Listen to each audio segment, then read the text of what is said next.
TV Câmara, Campinas. Olá, boa tarde. Falamos ao vivo diretamente aqui do plenarinho da Câmara Municipal de Campinas para a transmissão de mais uma reunião da Comissão Permanente da Mulher, que tem a presidência da vereadora Mariana Conte. Hoje, na reunião, serão debatidos dois assuntos. Um, lembrando os 11 anos da Lei Maria da Penha, e o outro, para saber como está o processo de instalação da vara especializada em violência doméstica e familiar contra a mulher aqui na cidade de Campinas. Boa tarde a todas e todos. Eu gostaria de agradecer a presença de todas vocês. A gente vai dar início agora à quarta reunião da Comissão da Mulher da Câmara Municipal de Campinas. E essa é uma reunião muito especial, porque nós estamos também aqui relembrando os 11 anos de aprovação da Lei Maria da Penha, a Lei Maria da Penha, que foi aprovada em 2006, uma lei importantíssima para nós mulheres no combate, no enfrentamento à violência contra a mulher. Então, eu gostaria de dar início a essa reunião tão especial. Para dar início, então, saudar a presença do vereador Fernando Mendes, que é membro aqui da Comissão da Mulher. Saudar também a Márcia Quintanilha, que é do gabinete do vereador Gustavo Peta, da Lourdes Simões, que é do gabinete do vereador Carlão do PT, da Eliane Tortello, que é aqui representando a Eliane Jocelaine, da Secretaria Municipal de Assistência Social e Segurança Alimentar. Obrigada. A Fábia Bigarani, que é presidente da Comissão das Mulheres da OAB Campinas. A Ananda Soares, que é do DCE da Unicamp. A Elza Montali, que é da Coordenadoria da Mulher e do CEAMO. A Gislaine Rosseto, que é coordenadora geral da SOS Ação Mulher e Família. Gislaine, obrigada. A Rosane de Arazão, que é do Conselho Municipal dos Direitos das Mulheres. A Marina Quintanilha, que é da União Brasileira de Mulheres, a UBM. A Mônica Clavico Alves, que é membro da diretoria provisória do Conselho Regional de Serviço Social, seccional Campinas. A Ruth Freitas, que é secretária da Associação dos Ex-Trabalhadores Contaminados da Shell BASF. E a Dominique Nogueira, que é do Minha Campinas. Mais uma aqui. A Ana Carolina Lopes Caluzny, que é membro da Comissão de Direitos Humanos da OAB Campinas. Bom, para dar início, então, a essa edição, como eu falei, né, a gente fez 10 anos de implementação e da aprovação da Lei Maria da Penha, mas os desafios de fazer valer essa lei estão nas páginas dos jornais. A gente teve mais dois casos gravíssimos aqui que nos abalaram a cidade de Campinas. Uma de uma juíza campineira que foi morta pelo marido em São Paulo, e um outro caso de feminicídio que aconteceu aqui em Campinas, no Gargantilha, um bairro aqui de Campinas. Uma jovem que foi morta também pelo ex-namorado a facadas. E esses são casos que são recorrentes, que nós vemos todos os dias. Começou no Réveillon, né, do caso que ganhou repercussão nacional, do caso de feminicídio e de uma tragédia, né, no caso do Réveillon, mas que não foi o único caso de feminicídio naquela noite. Houveram pelo menos mais 2 casos na região do Campo Belo, muitas vezes casos que não ganham as mídias, principalmente porque muitas vezes acontecem em regiões periféricas, com mulheres negras, pobres, e que acabam não saindo no jornal. Logo que eu assumi a presidência da Comissão da Mulher, nas primeiras reuniões, nós colocamos o desafio de elaborar um dossiê, que é o dossiê sobre a violência contra a mulher aqui na cidade de Campinas. Um dossiê que tem um desafio de ser um dossiê quantitativo, então, levantamento dos dados oficiais, também tentando levantar aquilo que não é notificado, ou seja, aquilo que não se torna dado oficial. Então, esse é um desafio enorme, que é um desafio até, digamos assim, de âmbito estatístico, metodológico, da gente conseguir construir esses dados, mas também um dossiê qualitativo sobre como que é hoje a rede de assistência e enfrentamento contra a violência da mulher na cidade de Campinas. E, logo na primeira reunião, nós tivemos um depoimento que foi muito significativo para todas que estavam aqui presentes, que foi o depoimento de uma companheira que levantou a necessidade da gente, né, levantou novamente a necessidade e a deficiência da justiça na forma como trata a violência contra a mulher. Foi uma companheira que veio fugida de Minas Gerais para Campinas e que, por ter fugida porque o ex-marido ameaçava de morte, porque o ex-marido, inclusive, tinha ameaçado seus filhos com um facão, e que o ex-marido entrou com um pedido da guarda dos filhos e a própria justiça deu o endereço dela de Campinas para o agressor. E isso, enfim, um relato que foi um relato muito detalhado. E aí a gente começou a, então, debater a necessidade de recolocar na pauta a necessidade de uma vara de juizado especializado em violência doméstica e familiar aqui na cidade de Campinas. É importante lembrar que essa não é uma pauta nova, é uma pauta antiga. A vara de juizado está prevista na Lei Maria da Penha, então faz mais de uma década, né, que está previsto. Várias cidades menores que Campinas já têm vara de juizado especializado, e a cidade de Campinas, muito embora seja a quarta cidade com número de processos no Tribunal de Justiça, isso é dado do próprio Tribunal de Justiça, baseado na Lei Maria da Penha, ainda não tinha instalada uma vara de juizado especializado em violência doméstica e familiar. Então, nós começamos aí a recolocar esse debate em questão, que é uma luta antiga das mulheres, né? Vejo aqui muitos rostinhos de mulheres que fizeram história da luta das mulheres aqui na cidade. É uma luta antiga, mas que nós resolvemos, então, que essa seria a prioridade. Logo de início, nós discutimos e debatemos a necessidade de ser uma vara de juizado e não um anexo. Algumas cidades têm um anexo, inclusive eu tive a oportunidade de conversar com algumas advogadas ativistas de Ribeirão Preto, que viram nossa luta aqui pela instalação da vara, e lá eles têm um anexo, e a avaliação é que o anexo é muito insuficiente na cidade de Ribeirão Preto, e, inspiradas na luta aqui em Campinas, também estão se mobilizando lá em Ribeirão Preto para que o anexo se torne uma vara de fato. Qual é a diferença, né? O anexo, a grande crítica ao anexo é que o anexo ele funciona exatamente com aquilo que o nome diz, um anexo, que vai funcionar junto a uma vara já criada, com outras atribuições, que não prevê um juiz ou uma juíza especializada e não prevê corpo de funcionários. A instalação de uma vara de juizado especializada ela é importante porque ela prevê, né, uma juíza ou um juiz especializado, prevê cartorários, prevê escreventes, então prevê todo um conjunto de uma estrutura para funcionar que, de fato, seja efetivo.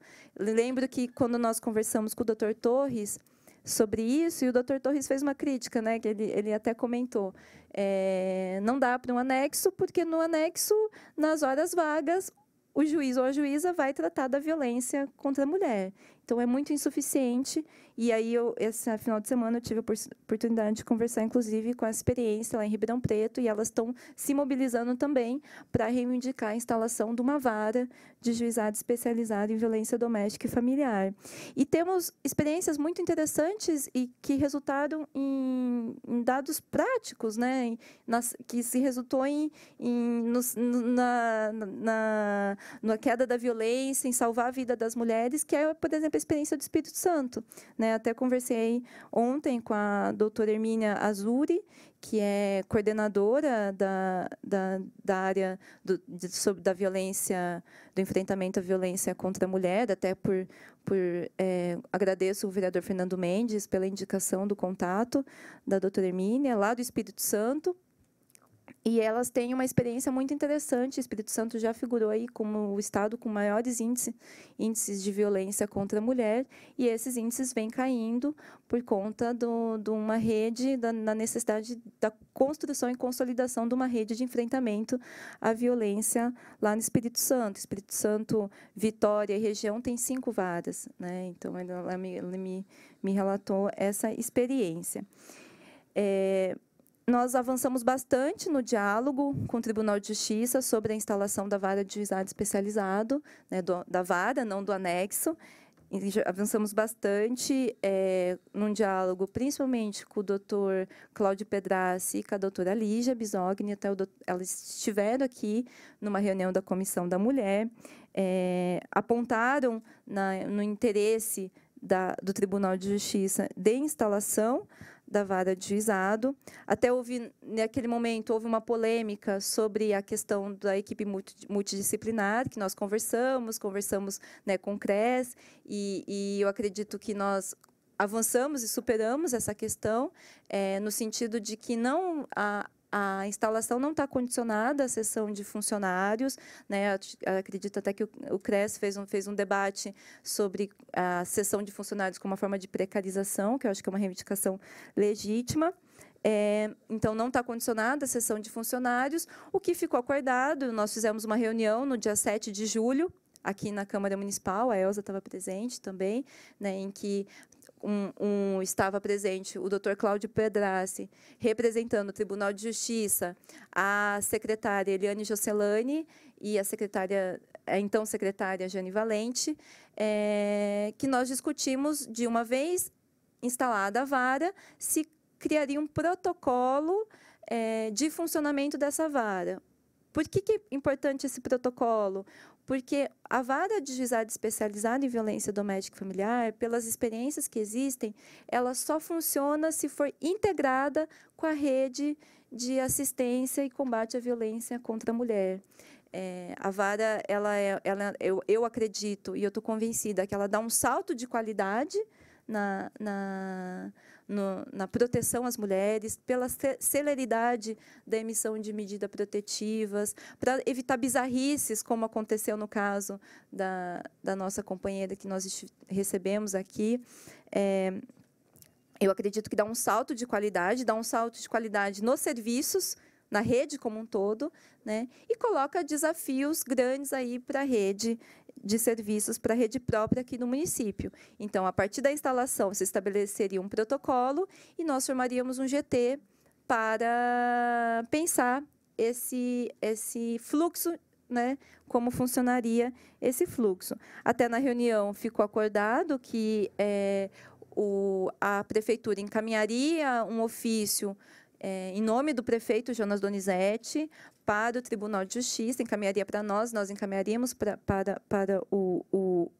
o Tribunal de Justiça, juntamente com o ofício da Câmara, do Conselho da Mulher.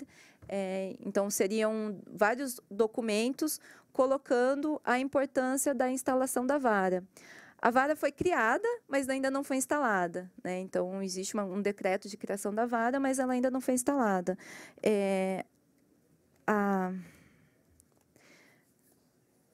Desculpa, eu esqueci o seu nome. A Eliane, até conversei com ela agora. A Eliane me disse que já foi encaminhado o ofício do prefeito Jonas para o Tribunal de Justiça. Eu pedi uma cópia para que ela encaminhasse uma cópia para a gente, porque acho que é importante que a gente, né, tenha ciência disso para que a gente possa, inclusive, articular as ações, né? A ideia até trouxe o documento aqui para que a gente pudesse anexar, né? Então, a gente fazer uma manifestação dos vários órgãos aqui da cidade de Campinas, manifestando a necessidade da instalação da vara de juizado especializada em violência doméstica e familiar. E isso é importante porque, na minha opinião, o grande salto da Lei Maria da Penha, e eu acho que isso é uma coisa que nós temos que reivindicar e nós temos que saudar as mulheres que lutaram para a implementação da Lei Maria da Penha aqui no nosso país, é porque o grande salto é exatamente de atribuir a responsabilidade compartilhada entre todos os poderes no enfrentamento à violência contra a mulher. Eu acho que é sempre bom relembrar a história da Maria da Penha. A Maria da Penha é uma farmacêutica que foi violentada pelo marido. O marido dela teve 2 tentativas de assassiná-la, né, uma com tiro e outra com uma tentativa de eletrocutação. Inclusive, a Maria da Penha ficou paraplégica por resultado dessa violência, e a Maria da Penha teve que recorrer às cortes internacionais para que o marido fosse condenado. Virou um caso simbólico porque demonstra a forma como o Estado brasileiro é negligente na proteção e no enfrentamento à violência contra a mulher. E esse é o grande salto da Lei Maria da Penha, a responsabilização do Estado nas suas diversas esferas. Então, se as responsabilidades são compartilhadas, é papel nosso cobrar que essas responsabilidades sejam, de fato, compartilhadas. Então, é papel do governo do Estado fornecer delegacias 24 horas, nos finais de semana, delegacias que sejam perto da casa das mulheres, delegacias em que as mulheres sejam bem atendidas. É papel do Tribunal de Justiça fazer com que uma justiça que acolha, que respeite e que oriente a mulher e que tenha condições de dar justiça para as mulheres.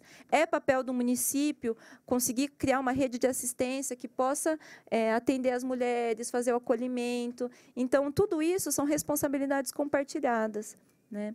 E eu acredito que esse é o salto de qualidade que nós precisamos dar. Por isso, a importância da instalação da vara como um elemento fundamental, mas da necessidade da gente fazer o acompanhamento constante e cobrar dos vários poderes, das várias instâncias, que, de fato, eles assumam a responsabilidade e tratem da situação da violência contra a mulher aqui no município de Campinas, também na região metropolitana, também em outras esferas, mas aqui é a Câmara Municipal que na verdade, acaba tratando mais da cidade de Campinas. Por isso, acho importante a gente continuar na elaboração do dossiê. Nós, até aqui, estou com alguns ofícios que nós estamos encaminhando para vários órgãos, para o Tribunal de Justiça, para o setor de homicídios da Delegacia Seccional de Campinas, para o Instituto Médico Legal, para a Secretaria de Segurança Pública e para a Secretaria de Vigilância em Saúde, do Ministério da Saúde, solicitando os dados oficiais sobre violência doméstica, sobre homicídio de mulheres, sobre feminicídio, detalhamento dos casos de violência, no caso dos homicídios, detalhamento sobre o local da morte, tudo mais. São dados que muitas vezes estão disponíveis, mas não estão disponíveis com o recorte de Campinas. Então, tem vários desses dados. Por exemplo, dados do Ministério da Saúde tem dados totais, mas a gente não consegue, não conseguir aí achar pelos mecanismos oficiais dados específicos da cidade de Campinas. Então, eu acredito que é importante que a gente faça esse levantamento. Até entrei em contato com uma professora que vem acompanhando um trabalho que tem sido desenvolvido para o Senado Federal, que eles têm elaborado uma plataforma, um observatório de combate à violência doméstica e familiar, e eu acredito que, por meio dessa plataforma, talvez nós consigamos já esses dados reunidos, especificamente de Campinas e região. Eu tenho esperança disso, isso facilitaria bastante o nosso trabalho, mas nós ainda estamos tentando fazer esse contato e debatendo se a gente consegue esses dados, que é um trabalho que está sendo desenvolvido junto ao Senado Federal. Agora, a ideia dessa reunião é para a gente dar continuidade ao nosso dossiê, da gente fazer esse levantamento qualitativo para a gente entender as diversas faces da violência, né? Porque a violência contra a mulher tem diversas faces. E nós precisamos pensar e olhar para as diversas faces. Nós convidamos algumas companheiras, né, que muito prontamente se dispuseram a estar aqui para debater alguns aspectos da violência contra a mulher.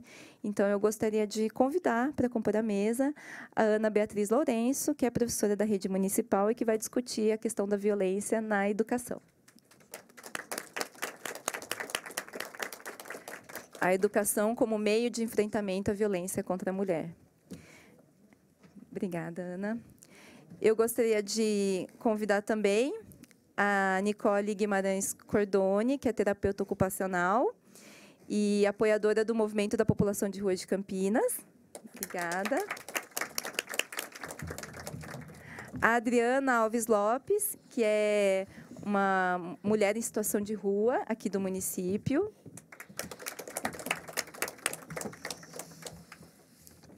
E a Rosana Menezes, que está vindo para cá, a gente já entrou em contato com ela, ela é da Frente de Mulheres Negras, do coletivo Lélia Gonzalez, e vai tratar a questão da mulher encarcerada. Então, a ideia dessa reunião é, além de saudar os 11 anos da Lei Maria da Penha, além de fazer essa atualização com vocês sobre a luta em defesa e da implementação da vara de juizado especializada em violência doméstica e familiar, é também chamar atenção para violências que muitas vezes ficam apagadas, violências que muitas vezes não aparecem nos jornais, de situação de mulheres que muitas vezes elas não têm espaço, né, de manifestar a violência que a pessoa vive.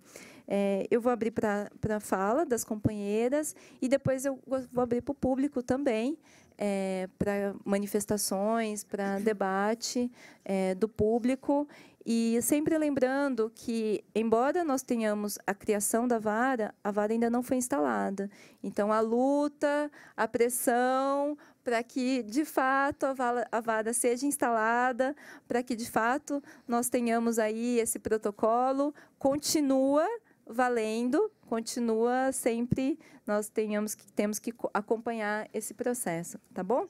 Então, eu vou passar para Ana Beatriz, pode ser, Ana? E aí, depois eu passo para vocês. Tá.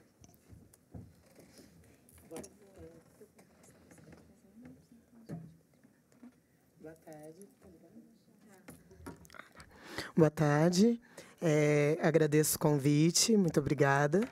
Eu sou professora adjunta de arte da Rede Municipal de Campinas. Trabalhei, né, nos últimos 3 anos na Escola de Educação Integral Professor Zeferino Vaz. E vim a convite da Mariana para falar sobre um trabalho que a gente desenvolveu lá e que tem tudo a ver com essa questão da discussão de gênero, né? E os desdobramentos disso tudo né, no nosso trabalho. Então, o trabalho que a gente realizou foi no ano de 2015, um desfile de 7 de setembro, que ficou até bem conhecido na cidade. Houve uma uma divulgação do caso pelos desdobramentos que tiveram, né? Então, foi um trabalho que a gente realizou na escola, devido ao pedido da diretora, porque nos anos anteriores houve um trabalho de fanfarra com os alunos, porém, era um trabalho que não incluía todo mundo como deveria. E como a minha formação é em música, me foi solicitado que fizesse esse trabalho. Mas, por não concordar exatamente com desfiles cívicos, marciais, aquela coisa que remete aos tempos de ditadura, que eu acho que já passou um tanto da época da gente conseguir se desvencilhar, eu resolvi fazer uma fanfarra diferente. E na escola que eu trabalhava, né, na MF Zeferino Vaz, tinham outras 2 professoras da área de dança e uma da área de artes visuais, a Ana Carolina Araújo, que não pôde estar aqui presente hoje, e a professora Lívia Matos, que trabalhavam e desenvolveram esse projeto junto comigo. E a gente resolveu, então, fazer uma fanfarra que honrasse as tradições do Brasil. E já que era um desfile de independência, nada mais justo do que trabalhar os conceitos de independência de uma maneira,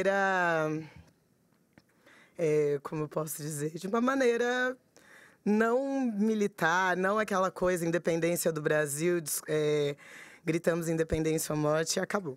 Então, a gente fez uma fanfarra que tocavam 3 ritmos, eu não queria balizas, a gente foi com os alunos, com cerca de 110 alunos para a avenida, o que foi uma coragem bem grande. Os alunos se envolveram no projeto voluntariamente, a gente incluiu o máximo de gente que a gente conseguiu. Tinham alunos, inclusive, de educação especial participando da nossa fanfarra.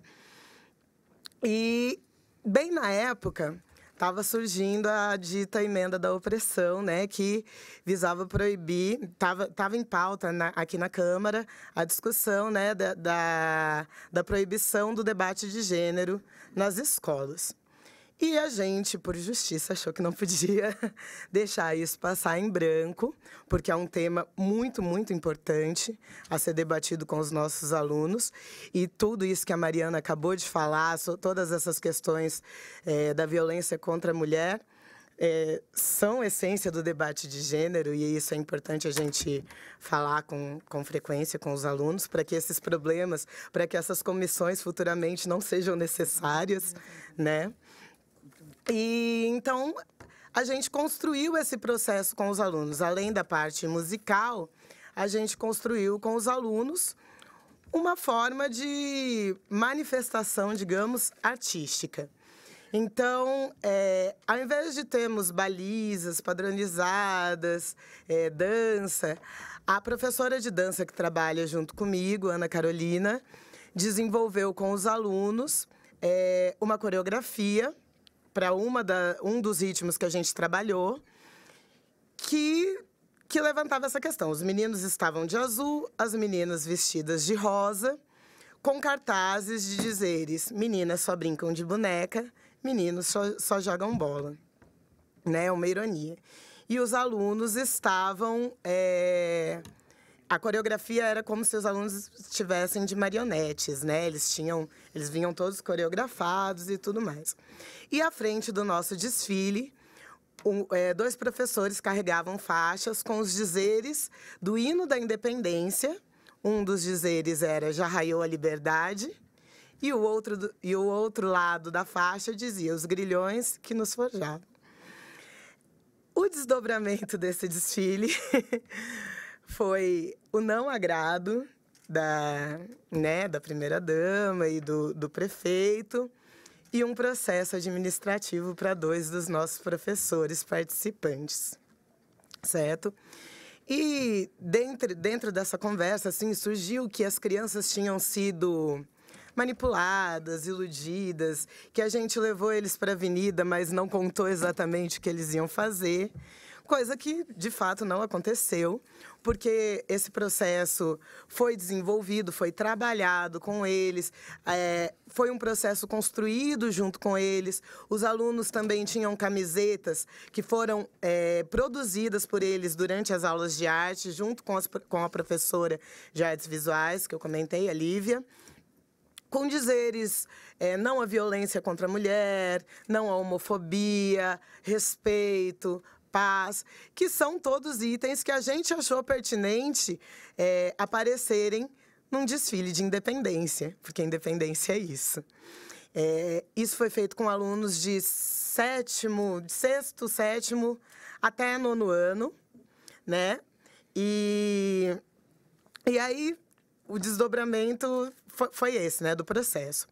Então, eu gostaria de falar, né, sobre a importância desse debate nas escolas. Porque a gente, com isso, com todo esse debate, com essa construção, a gente busca a construção e a criação de seres pensantes, né, para que, como eu falei, no futuro, uma comissão como essa, ela seja apenas de manutenção e não da necessidade de combater tantos e tantos casos de violência contra a mulher, tantos e tantos casos de violência contra a comunidade LGBT, que não é exatamente a pauta aqui, mas que faz parte do discurso de gênero, e não um pensamento extremamente simplista que é colocado pelos vereadores e pelas pessoas que condenam essa questão do debate de gênero nas escolas, como se o debate feito na escola fosse capaz de mudar a orientação sexual das pessoas ou influenciar amplamente nisso, porque a gente não discute isso na escola. O que a gente discute é respeito à diversidade, igualdade de gêneros, a questão do respeito mesmo. E uma outra coisa muito importante que eu venho falar é que a sociedade que a gente tem hoje é reflexo de como a gente trata a educação. Então, esses debates, essas questões que aparecem hoje, elas aparecem muito dentro da escola. Atualmente, eu trabalho com o público de EJA e eu vejo o quanto esse debate de gênero e essa liberdade da gente poder conversar essas coisas dentro da escola é importante, e o quanto isso faz falta, o quanto a intolerância está presente nas gerações que não tiveram a oportunidade de ter debates como esse dentro da escola. E isso está presente dentro da sala de aula, o preconceito, as brincadeiras. Isso são coisas que aparecem o tempo todo. Eu acredito que é isso. Não tem muito mais. Obrigada, Ana. E eu gostaria de convidar para a mesa também a Rosana Menezes, que é da Frente de Mulheres Negras, do coletivo Lélia Gonzalez, que vai falar um pouquinho com a gente sobre a violência e as mulheres encarceradas. Eu vou passar a palavra para vocês, então, para a Nicole e para a Adriana. Tá? Certo, a Nicole pode começar. Boa tarde, gente. Quando eu recebi esse convite da Mariana para estar aqui, eu fiquei pensando que seria muito importante ter também a representatividade de uma mulher em situação de rua falando também, já que é esse o recorte que a gente vai fazer aqui na nossa fala, né? E aí eu convidei a Adriana para estar aqui. Eu também tinha chamado a Bianca Frick, que ela é coordenadora do Movimento de População de Rua de Campinas. Só que por essas demandas da vida, né, ela não conseguiu estar hoje. Então, eu queria começar a minha fala lendo um texto que ela escreveu. Ela gostaria muito de ter tido a possibilidade de estar aqui. E ela escreveu um texto super poético sobre essa questão, mas que eu acho que também traz muitas pautas, que é o que depois a gente vai discorrer aqui um pouco. Então, eu vou ler o texto. Chama Rosa Despedaçada, da Bianca Frick. Toda mulher é definida aos olhos dos apaixonados como rosa, violeta, margarida e outras flores diversas que temos no nosso planeta. Mas existem aquelas que são despedaçadas em virtude de como não cuidam bem delas. Ela, por si, perde toda a sua beleza, seu perfume, murcha, enfim, fica sem vida, a ponto de ressecar e morrer. Bom, essas flores somos nós mulheres moradoras de rua, ex-moradoras, abrigos, cadeias femininas, todas elas que estão em condição de vulnerabilidade. Começo a escrever que automaticamente a sociedade que vivemos não enxerga a população de rua. Agora imagina uma mulher. Para um país com muitos preconceitos, principalmente machista. Para tudo existe algo a criticar. Negra, gorda, cabelo desarrumado, unhas sujas, roupas não adequadas e muito mais. Elas, nós, todas, somos marginalizadas, sofremos estupros, temos a visibilidade de prostitutas para muitos. Somos principalmente submissas, com nossos direitos violados. Não temos valor. E quando sozinhas nesse mundo da rua, pior ainda. Temos medo, tristezas, saudades, sentimos falta de carinho e, principalmente, queremos nos sentir valorizadas e preencher esse espaço vazio que está em nosso coração.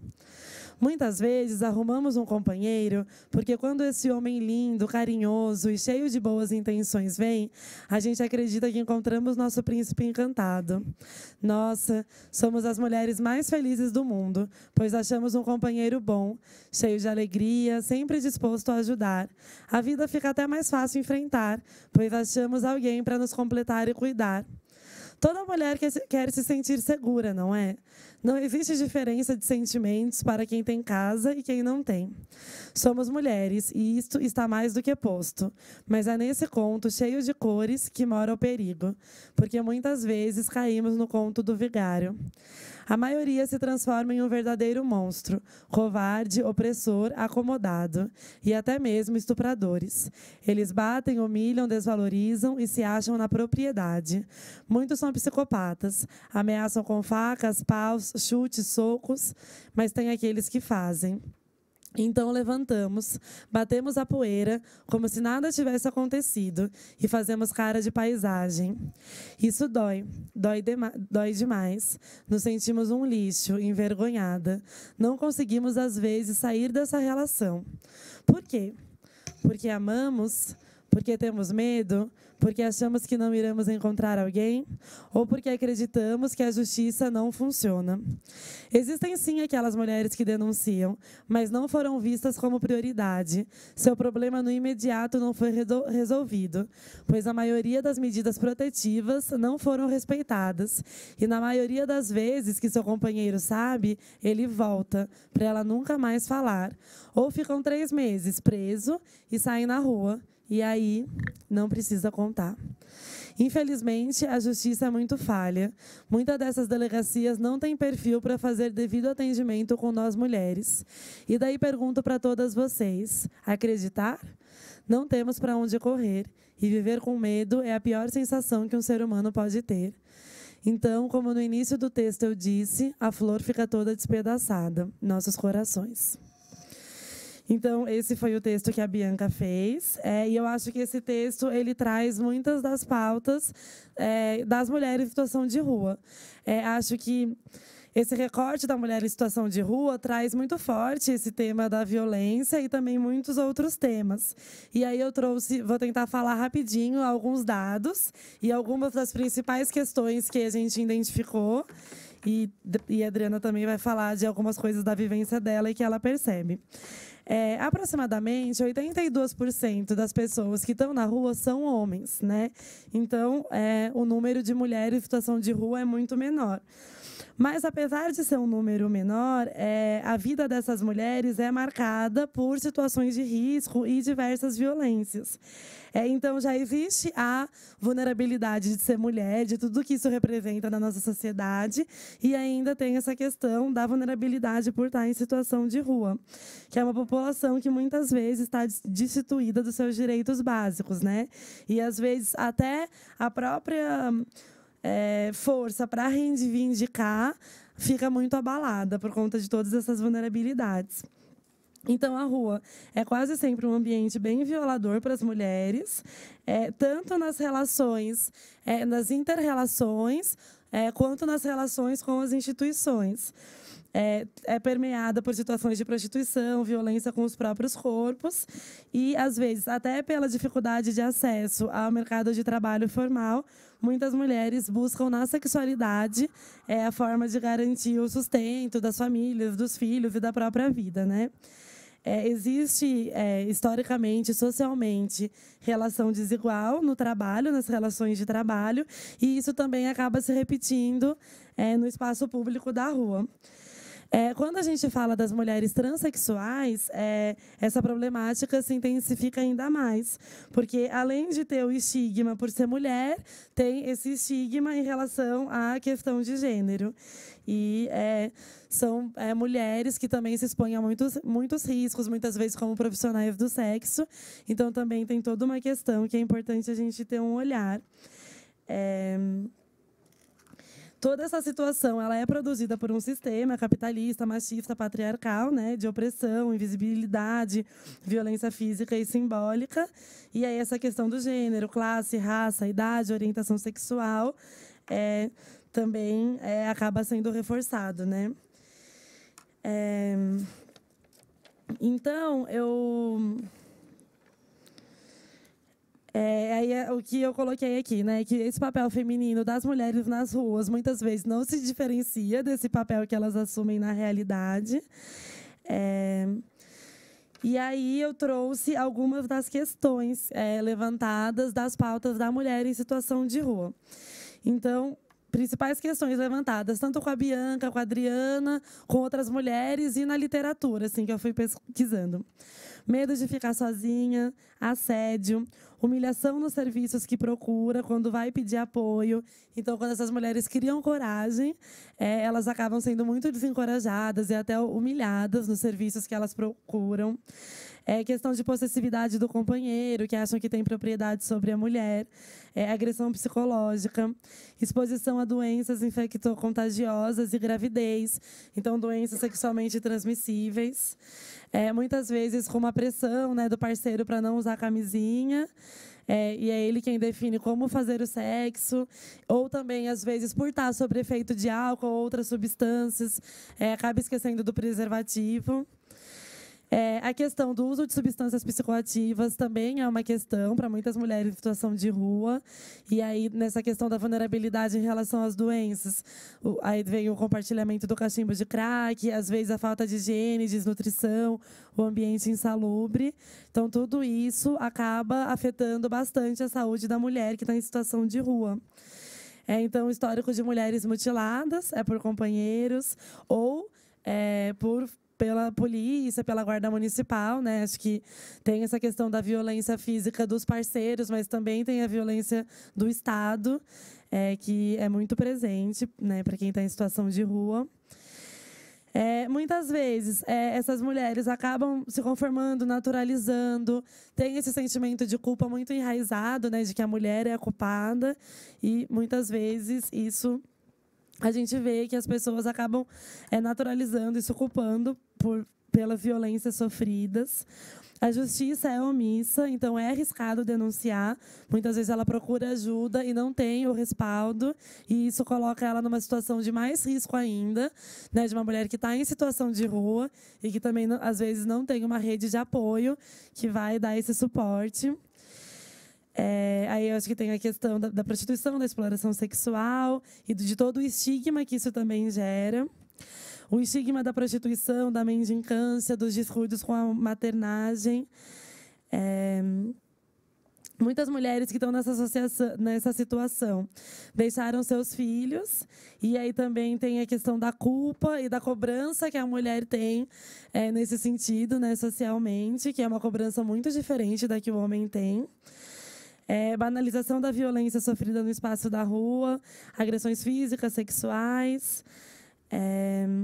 Aí eu acho que a gente tem uma realidade em Campinas da precariedade do albergue municipal, que é um albergue que atende 150 pessoas, né, um número muito grande, um ambiente insalubre, que também não impede ações violentas, e aí que gera falta de privacidade e também colabora para todo um ambiente de violência.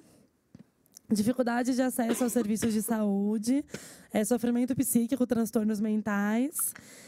A impossibilidade de higienização e repouso é uma dificuldade enfrentada por toda a população de rua, e para a mulher isso também se coloca. Então, por exemplo, a mulher que tem essa questão da menstruação, isso fica mais difícil ainda, estando em situação de rua e não tendo equipamentos que possam dar esse suporte. Violência física, sexual. Algumas mulheres referem estado de solidão e sentimento de culpa por estarem longe dos filhos e familiares, que aí é o mal-estar vivenciado por deixar de exercer o papel social a ela conferido, o de ser mãe, e muitas têm os seus filhos arrancados, né, por conta dessa situação vulnerável.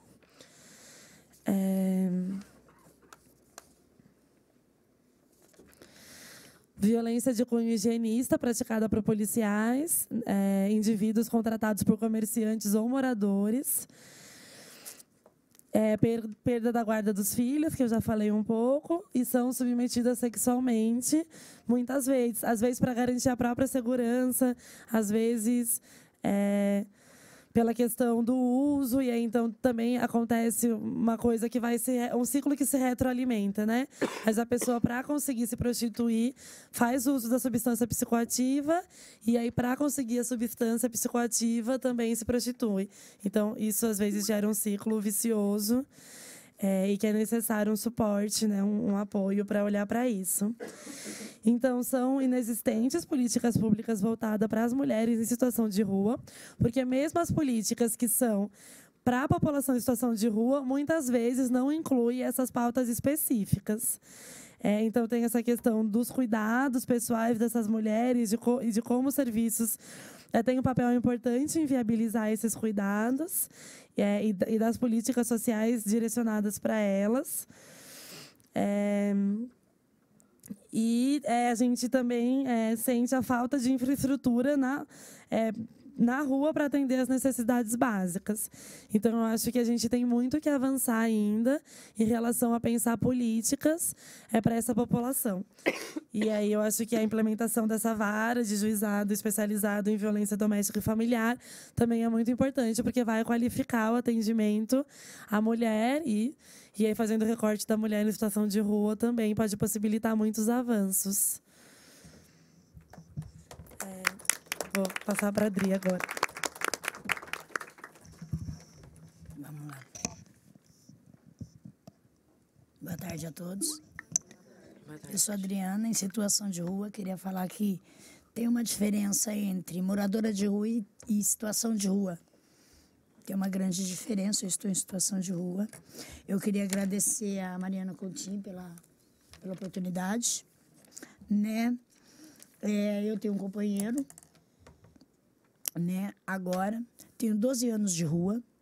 Estou num lugar que eu não quero falar onde porque a gente sente muito medo, entendeu? Já passei por um abrigo, já passei por violência, entendeu? Aonde não foi tomadas as devidas providências, tanto pelo abrigo quanto pela delegacia, porque eles não ficam 24 horas atrás da gente, entendeu? É muito difícil, é uma questão muito delicada, porque eles querem ajudar, mas não conseguem, não vão viver com a gente 24 horas. Existem abrigos protetivos, os quais os endereços não são informados. Existe, eu acho que 1 ou 2 aqui na cidade. Abrigos protetivos. São os únicos abrigos os quais protegem a mulher, a violência da mulher. Mas o que eu queria mesmo era falar sobre as pautas da moradora de rua. A pior violência da mulher na moradora de rua é a psicológica. É ficar longe da família, dos filhos, e ainda ter um preconceito ao qual ela não vai ter os filhos de volta, porque no meu caso eu sou ex-dependente química. Quer dizer, uma vez dependente química, você sempre será uma dependente química. E ninguém acredita que você vai parar, ninguém acredita que você está num tratamento, ou ninguém acredita em nada do que você diz. O trabalho é muito difícil, porque você fica muito conhecida, porque você viveu na rua. O comércio está passando, a população está passando. Então, você vai... Até o serviço tem preconceito contra você. Existem 2 centropops. Eu estou vendo que tem vereadores aqui e só um centropop funciona com banho e alimentação. O outro é só com uns papeizinhos que mandam fazer documentos. Então, é muito pouco. Sem dizer que eu não posso dar o dado certo de quantos moradores de rua, mas são mais de 3.000. E, por dia, são 110 pessoas que têm o direito de tomar banho no Centro Pop 2. Então, é um absurdo isso, E só lembrando que consta na Constituição, que eu acho que aqui todo mundo deve saber, os direitos sociais, do capítulo 2, do artigo 6º ao 11, todo indivíduo tem direito ao trabalho, moradia, educação, saúde, alimentação, lazer, segurança, proteção à maternidade, o qual a gente tem apenas um ambiente ao qual a mulher e o filho é protegido por alguns meses, que fica no Taquaral, minha querida? Que é a casa da gestante. A proteção à maternidade e à infância. E eu acho que eu não precisaria nem estar falando uma coisa dessa, Porque, sendo lei, eu acho que eu não precisaria nem estar lembrando do trabalho que é dos vereadores. A gente está lutando, eu faço parte do movimento de rua também, há alguns anos já. Estou voltando agora, porque está faltando gente. Tem algumas demandas que são guarda-volume, guarda-roupa municipal, banheiro químico, restaurante popular, casa-abrigo para casais, para mulheres, para homens. Na minha opinião, a prioridade é habitação e trabalho. Porque, se você for ver o que você vai pedir para o governo, você vai pedir um guarda-roupa municipal, uma verba. Você vai pedir um banheiro químico, segunda verba. Você vai pedir um restaurante popular, terceira verba. Você vai pedir casa de abrigo para casais, outra verba. Então, na minha opinião, se você pedir uma verba para trabalho, você mata 3. Você tira 3, porque eu, com trabalho, eu vou ter o meu banheiro, eu não vou precisar de um restaurante popular e eu não vou precisar de uma casa-abrigo. Então, se tivesse essa conscientização da prefeitura em ajudar o morador de rua a ingressar no trabalho, eu acho que essas medidas que a gente está lutando ia cair bem pela metade. Sabe? É a minha proposta.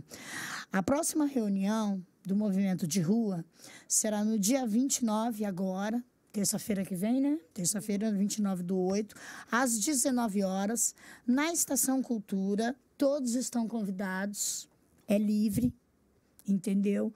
A gente precisa de ajuda, porque a única moradora que está aqui sou eu. Mas... Oi? A próxima reunião do movimento de rua é no dia 29/8, na Estação Cultura, às 19 horas, aberta ao público. Tá bom? A gente precisa de ajuda. A gente precisa de muita ajuda, porque tem muita pouca gente. Entendeu? Eu não sei o tanto de moradores exatos agora. Quem teria que saber? Quem sabe de quem teria? Não, quem sabe disso é o SOS Rua, que eu acho que não tem ninguém aqui representando, né? O SOS Rua. Eles têm são mais de 3.000 moradores de rua. Isso em região leste, centro-oeste, central. Não existe só morador de rua no centro. Existe em Campinas inteiro. Bom, eu vim aqui porque Campinas, eu não sei se todos sabem, é uma das poucas cidades brasileiras onde o morador de rua não tem o direito a fazer a inscrição na Coab. A gente não tem direito à casa própria em Campinas. É uma das poucas cidades. Isso é um absurdo. Eu sou a única moradora de rua que tem um cadastro na Coab, mas eu consegui na justiça. Entendeu? Não são todos também. Sabe? Já passei por 2 casas de passagem. As casas diminuíram. Precisa-se de casa de casais. Então, precisa de muita coisa. Mas, como eu já falei, na minha opinião, e na opinião de vários moradores de rua, porque eu vivo no meio deles, a prioridade é a moradia. Quando eu falo a prioridade é a moradia, aí alguém olha para mim, mas não tem projeto. Não tem projeto, mas tem vários apartamentos vazios. De pessoas que não pagam, de pessoas que abandonam. E eles continuam vazios. Por que nada é feito? Eu gostaria de uma resposta. E eu vou esperar por essa resposta. Eu acho que tem muita gente aqui que sabe do que eu estou falando. E cursos.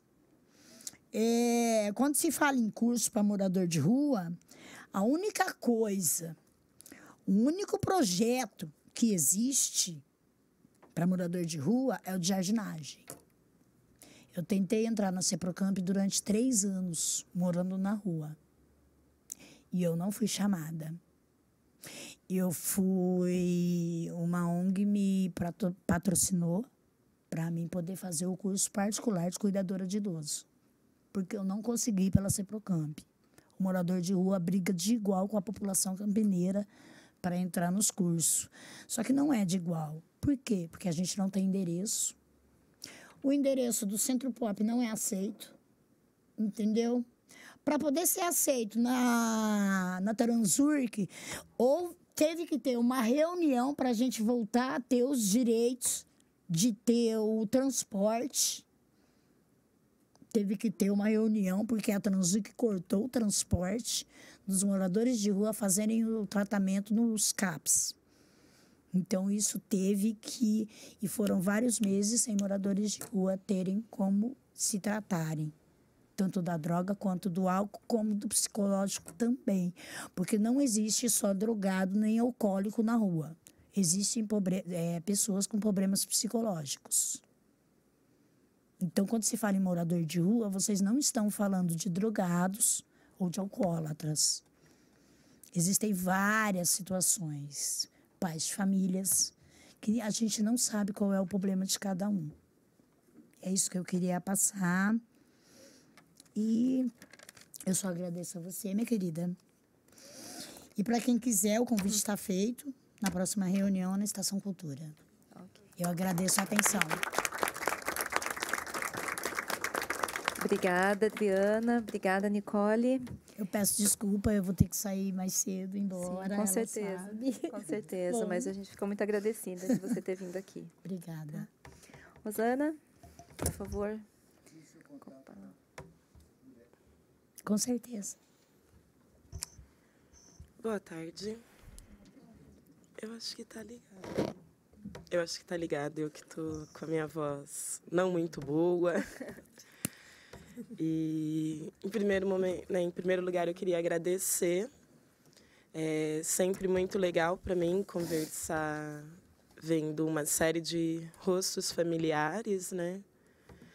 Acho importante também quando a gente consegue participar daquele mandato que nós votamos, né? E eu me sinto muito orgulhosa de ter votado na Mariana e tá vendo essa empreitada para trazer o juizado aqui para Campinas. E aí eu queria só fazer uma pergunta. Além do mandato da Mariana, quem aqui representa outros mandatos de vereadores aqui de Campinas, por favor? Que é assessor ou o próprio vereador? O senhor é o vereador? Quem mais? Vereador. Eu acabei não Quem mais? anunciando. Então, eu acho que isso é importante a gente dar uma olhada, né? Como que uma pauta tão importante, né, numa cidade que hoje já amanheceu tendo um novo feminicídio, porque só 3 mandatos da Câmara Municipal de Campinas estão presentes numa conversa como essa. E aí eu sugiro que, para vocês que estão aqui, que não votaram nesses 3 mandatos, procura lá seu vereador para saber por que ele não está aqui, porque é um pouco estranho.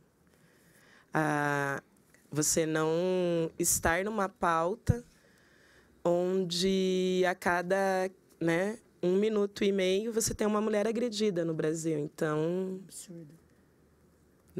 Não dá para deixar de cobrar aí do vereador que você votou. E aí, começando a minha fala efetivamente, meu nome é Rosana, eu componho um coletivo que é o Coletivo de Mulheres Negras Lélia Gonzalez. Nós somos majoritariamente estudantes da Unicamp, eu faço doutorado em Ciências Sociais. E desde o ano passado, de março, nós estamos na Penitenciária Feminina de Campinas, fazendo um trabalho permanente com as meninas que estão em cárcere. O ano passado, a gente fez um trabalho que era focado em literatura. Desse trabalho, hoje, a gente procura parceiros e parceiras para conseguir publicar o livro, Elas fizeram um conjunto de poesias. Esse livro está diagramado e agora a gente precisa de ajuda para conseguir fazer a impressão. E esse ano a gente está trabalhando com vídeos numa perspectiva de que essas mulheres que estão em cárcere elas possam ter momentos de reflexão sobre a vida delas e elas tenham momentos também de pensar esse plano de vida dela, né? A gente trabalha com mulheres, por exemplo, como a Paloma, que ela vem de uma história de violência, né? E aí vai começar um pouco da minha fala pensando mulher, cárcere, Lei Maria da Penha e a questão do juizado. Eu acho que o caso da Paloma, ele mostra quanto é difícil você não ter juizado especial para cuidar dessa pauta da violência contra a mulher e familiar. A Paloma, ela é de São Carlos. Ela era uma garota de 19 anos, trabalhadora braçal em São Carlos, nesse circuito da cana. E aí, com 19 anos, ela percebeu que a bebê dela, de 8 meses, vinha apresentando algumas marcas estranhas na região da genitália. E aí, não preciso dizer, a Paloma alugava uma casa de fundos. A bebê dela, de 8 meses, passava por uma situação de abuso. Um assédio. Isso, a pessoa que alugava a casa para ela. E aí vai todo aquele processo, né? Você vai na delegacia. Eu acho que deve ter gente aqui da rede de atendimento de Campinas, de violência contra a mulher. Tem alguém da rede? E aí a gente sabe bem que laudo de IML em bebê muito pequeno, se demora muito, vai acontecer o quê? Vai dar agravado. E foi o que aconteceu em todos os laudos, porque tinha que ir para a cidade. Resumindo, chegou um momento que a Paloma olhou para um amigo dela e falou assim, você não pode dar um susto nele para ver se ele deixa a minha filha em paz? Porque está difícil eu achar outra casa. Narará. Só que o Aguinaldo, que foi esse amigo que ela pediu para dar o susto, ele decidiu que ele ia matar o cara. E ele fala isso em juízo, está no processo. E aí ele olha e fala assim, uma pessoa começa, eu decidi que não deveria mais viver, e ele vai lá e mata o cara. No meio dessa história toda, a Paloma respondeu por um latrocínio, e hoje ela está sentenciada a 27 anos e 3 meses de reclusão, 19 dias. Eu acho que é uma situação assim que indigna, porque quando a gente não tem um juizado, acontece, por exemplo, isso. O seu caso, ele leva muito tempo para ser julgado. E quanto mais ele demora, mais você tem mulheres, e no presídio a gente vai ter muitas histórias dessa, porque não é tão fácil. A gente tem casos de mulher que, na defesa do estupro, a reação num terreno baldio foi pegar uma telha que pegou aqui, no agressor. Quando isso acontece, é óbito. E aí o juiz dá lá na sentença que não foi legítima defesa, porque a reação é desproporcional. E aí eu sempre me pergunto, o que é uma reação proporcional perante um estupro? Porque é óbvio que numa situação de nervoso, terreno baldio, toda uma conjuntura, o que essa mulher estava pensando? Ela está pensando em matar ou ela está pensando em se defender? A história toda vai sempre começar você pensando se defender. Isso já começa... Quantas de nós aqui dentro... E quanto dos homens presentes que devem ter, se tiverem filhas, não se preocupam de ter que andar à noite, de ter que passar por determinados lugares, porque as estatísticas já mostram. Não é a roupa curta e o top que vai fazer você ser estuprada. é a roupa de quem trabalha no laboratório, calça comprida. Por quê? Porque o estuprador, ele tem uma série de coisas que perpassa a questão dele ter o controle. E, na maior parte das vezes, ele vai olhar para uma mulher com pouca roupa, munido do seu machismo, e vai dizer o quê? Ah, essa daí tá querendo.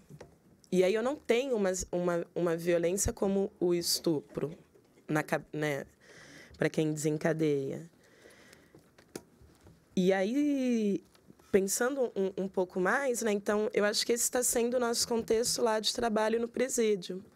Porque é bem diferente, né, você iniciar um trabalho, igual é esse com a Paloma, né, que eu tenho uma previsão que, pelo menos pelos próximos 12 anos, se eu continuar indo ao presídio, durante 12 anos, eu vou ser o contato externo da Paloma com o mundo.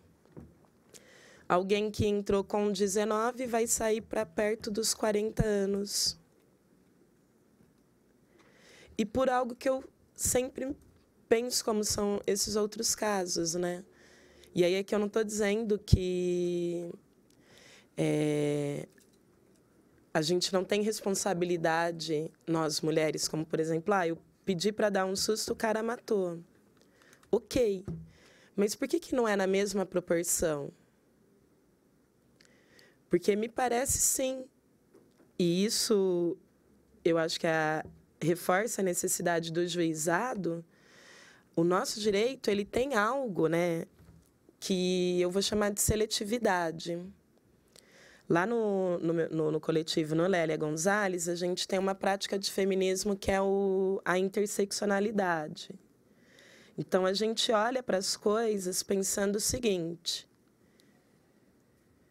esse componente da raça, da classe, da sexualidade, ele tem que estar sempre sendo levado em conta.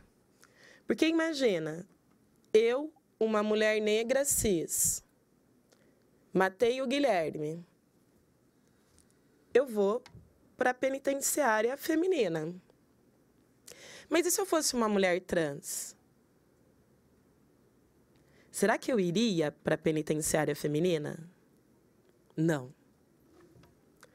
Então, percebe? Isso é a nossa ideia do Lélia. Para toda situação, faz uma diferença eu estar falando de uma pessoa rica ou de uma pessoa pobre? Faz bastante, né? Uma pessoa rica, ela vai, por exemplo, conseguir ter a justiça paga. Ela vai conseguir contratar um advogado. Enfim, ela vai ter ali algumas coisas que uma pessoa pobre não vai ter. Ela vai precisar de quem? Da defensoria. Então, nessa proposta de olhar para as coisas de forma interligada que nós temos no Lélia, a gente olha assim para o direito também. E aí, nesse momento de olhar para o direito, a gente vai percebendo que o próprio funcionamento de um presídio feminino não é da mesma forma que um masculino. Por exemplo, não existe nada na lei que diga que não pode haver visita íntima no presídio feminino. Então, em tese, não tem nada que proíba. Existe visita íntima em presídio feminino aqui em São Paulo, no estado de São Paulo? Nenhum. E aí vai para várias... Né, tem vários argumentos que são dados para isso, desde a estrutura, mas a questão é: homens, inclusive isso é um dado que sempre me chama a atenção da justificativa, que é: os homens precisam de visita íntima, porque senão eles ficam muito estressados. E é difícil para segurar o presídio. Uma outra coisa que, para mim, remonta bastante da questão da seletividade, né? Disso que eu estou chamando como a justiça olha. O que eu mencionava anteriormente ao estupro. Acho muito difícil que, de forma técnica, a gente possa pensar que existe uma reação proporcional. Eu acho que né, infelizmente, a gente tem muito essa hierarquização ainda das violências. Então, eu acho que a maior parte das mulheres aqui já deve ter ouvido na sua vida que o estupro é a maior violência que você pode passar na sua vida. E aí eu sempre digo que me parece que a mais difícil de lidar e que talvez a gente, quando olha para a Lei Maria da Penha, a gente pouco lembra dela, é a violência simbólica. Porque é a violência simbólica que vai estar configurada na lei e que não tem DDM, por exemplo, que você consiga registrar boletim de ocorrência por conta dessa violência, é aquela que faz com que 87% das mulheres que passam por um estupro, nos 2 primeiros anos após a violência, deixem seu trabalho, mudem de casa ou mudem de escola ou saiam da escola. E se a gente olhar hoje para os atendimentos que nós fazemos, a gente ainda não consegue ter uma política que dê conta de trabalhar essas marcas da violência simbólica. Porque eu costumo sempre dizer, as violências físicas, a gente trabalha, a gente cuida e elas, aos poucos, né, o seu rosto inchado deixa de estar inchado, você... Mas e o simbólico? E eu não consigo, eu não conheço um caso de alguém que tenha conseguido registrar uma queixa na DDM por violência simbólica. Chega na DDM e diga que o seu grande problema é estar na sua casa, seu marido chegar, você ter palpitação. Não vai ter medida protetiva para isso. Talvez ainda você ouva que isso é frescura. Porque é algo também que a gente não percebe, né? Às vezes, que é a violência física, ela não começa em si, né? Se sempre teve um grito antes, um olhar torto, discussões, ninguém começa. Eu tenho muito feito essa conversa assim, que para mim o feminicídio é a última violência que uma mulher vai sofrer na vida. Porque ali já, quando eu tenho uma mulher que é assassinada, aí eu já perdi todas as batalhas. Porque ela já passou pela violência psicológica, ela já passou pela violência física, ela já passou pela violência patrimonial, pela emocional. E aí a existência dela foi de vez apagada do mundo. E aí, seguindo um pouco assim, para entrar especificamente nessa questão da pauta, quando for dando horário vocês me avisam. Então, tá.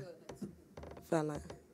Porque assim, eu tô aqui em angústia, pensando nessa criança que foi violentada 5 vezes, pelo menos, homossexual, outra sem a mãe, Essa criança, hoje, ela está sendo criada pela tia, né? No primeiro momento, aquilo que a Adriana falou é muito real na situação da mulher vítima de cárcere, né? Dependendo da pena, do crime, você vai ter o Estado, né? Você perde o pátrio poder e aí essa criança vai para adoção e, via de regra, você não vai mesmo ter mais paradeiro dela. Mas no caso da menininha da Paloma, que hoje já está chegando nos 4 anos, a irmã dela conseguiu requerer a guarda. Então, ela passou um tempo num abrigo, Mas daí a moça conseguiu reaver. Mas é difícil, né? Ela é uma criança que, numa perspectiva... A família dela é uma família que não tem condições de vir a Campinas. Então, ela conhece a filha por foto.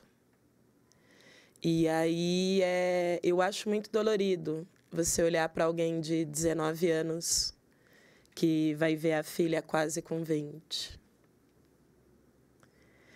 E aí, pensando um pouco, né, o Estado de São Paulo, ele tem hoje 168 unidades prisionais. Unidades prisionais é o presídio, isso que a gente chama de cadeia, né, que é o centro de detenção provisória. Desses, 85 são penitenciárias. Então, das 168 unidades prisionais do Estado, 85 delas são a categoria de penitenciária. Penitenciária é essa unidade que recebe essa pessoa que vai ter que cumprir regime fechado ou semiaberto. Penitenciárias femininas, o Estado de São Paulo tem 10. E aí, vamos pensar também uns dados macros do último censo, né? Então, entre 2000 e 2014, a população feminina carcerária do Brasil, ela subiu de 5.601 pessoas para 37.380. Em 15 anos, o crescimento foi de 567%. Não existe nenhuma população no Brasil, seja a taxa de natalidade, que cresça mais do que a população feminina em cárcere. E aí eu acho que isso tem que ficar para a gente pensar por quê. 2 em cada 3 presas são negras. Isso não significa que nós, mulheres negras, sejamos mais violentas ou mais criminosas do que as mulheres brancas. Mas aqui também tem, passando bem rapidinho, a grande questão de que a maior, né, quase 90% das pessoas presas no Brasil é por abordagem policial. Isso significa o quê? Você está andando na rua, o policial tem um perfil de suspeito, que quem vem do direito vai ter visto bastante disso no direito penal. E aí o policial, por conta da orientação, ele tende a ter um suspeito que, via de regra, passa por ser negro. Aí, ó, se a gente olha de todas as mulheres que estão presas, 58% delas estão em cárcere por questões do tráfico. Isso é substancialmente diferente da realidade dos homens, porque esse percentual para a população masculina é só de 25%. E aí, se a gente olha o número de roubos dos homens, né, que estão sentenciados por roubo, esse número é 3 vezes maior do que o número de mulheres. E aí, assim, 4% das mulheres hoje em cárcere são analfabetas e 11% concluíram o ensino médio. O Estado de São Paulo, ele possui a 5ª maior população carcerária. Aliás, volta lá.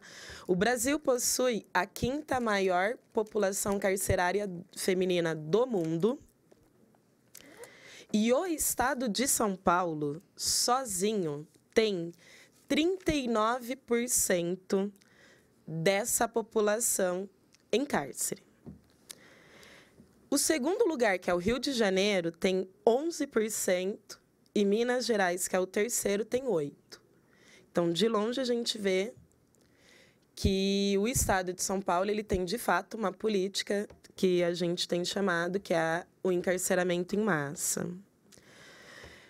Por quê? Se a gente olha para estados como o Paraná e o Mato Grosso, eles tiveram queda na população penitenciária, né, feminina.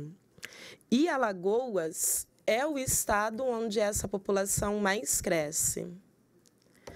Nesses 15 anos, cresceu 144%. E aí, por fim, coisas também, só para a gente pensar, e eu estou terminando a minha fala, é que, por exemplo, o prédio aqui da Penitenciária Feminina de Campinas, ele é um prédio de 1976. Esse prédio, quando não pôde mais abrigar o que era uma cadeia pública masculina, ele se transformou, no dia 1º de março de 1993, numa penitenciária feminina, que, em tese, precisa de uma infraestrutura muito melhor do que uma cadeia pública. E aí, a capacidade desse prédio é de 480 mulheres encarceradas, podendo exceder até 528, mas hoje está em alguma coisa aí bem para cima de 700.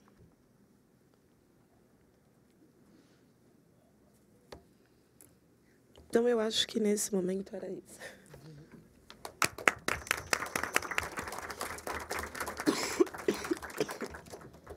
Eu agradeço as contribuições, né, da Rosana, da Ana, da Nicole, da Adriana. Eu acredito que a ideia de fazer esse dossiê é também levantar temas e questões que muitas vezes nós não vemos cotidianamente, que são questões que são invisibilizadas, né? E eu acho que as meninas trouxeram vários elementos de reflexão para a gente pensar como o enfrentamento à violência ela tem que abarcar uma diversidade de realidades e talvez quem mais precise do apoio do Estado é quem mais tem o apoio negado, né? Então, eu gostaria de abrir para as falas, para as manifestações do público. Eu acho que seria interessante fazer se vocês pudessem vir aqui do lado, porque aí fica melhor na transmissão.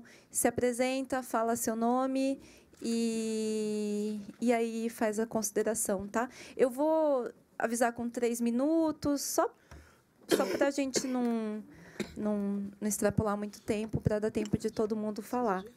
Tá bom? Por favor, Murilo. Boa tarde. Meu nome é Murilo. Só contar rapidinho sobre um caso, sobre o caso da minha irmã. Eu venho falando com a vereadora Mariana Conte, né, sobre um feminicídio que ocorreu com ela, né, há 8 anos atrás. A Lei Maria da Penha faz 11 anos, né, então ainda valia. Ela namorava, né, um cara, e nesse caso ela como é que eu posso dizer? Ela teve conflitos. E nesse conflito foi chamada a polícia, né, e foi considerado como desinteligência, sabe? E ele fez um boletim contra ela também. Mas futuramente foi ficando mais grave, né?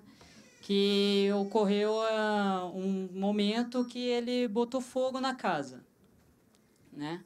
Foi feito outro boletim de ocorrência e não foi levado para frente isso. Num terceiro momento, ela quis terminar, encerrar todo esse relacionamento,